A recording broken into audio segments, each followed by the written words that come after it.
अस्सलाम वालेकुम, लाखों करोड़ों दुरूद नबी अकरम सल्लल्लाहु अलैहि वसल्लम पर। व्यूज आज मैं आपको दिखा रहा हूँ रेलवे पुली। ये इस टाइम मैं रेलवे पुली पर खड़ा हूँ। ये डेरा गाजी खान रेलवे रोड का बिल्कुल एंड है।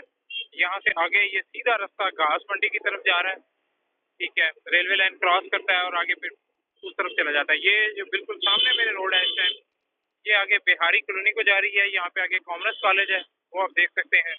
और ये लेफ्ट साइड पे रोड जा रही है। ये आगे जाके राइट साइड पे इसमें रेलवे स्टेशन आ जाता है।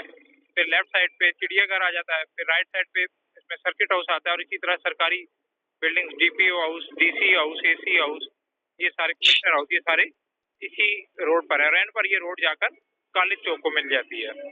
और इस साइड पे ये वाली साइड जो है ये सारी ये रेलवे रोड कहलाती है। ये मुशर्रफ चौक, शहरी चौक, अस्पताल चौक पे जाकर एंड हो जाती है। तो ठीक है व्यूज, हमारे साथ में हम आपको मजीद अच्छी अच्छी वीडियो दिखाएंगे। हमारे चैनल को सब्सक्राइब करें। अल्लाह हाफिज। पाकिस्तान जिंदाबाद।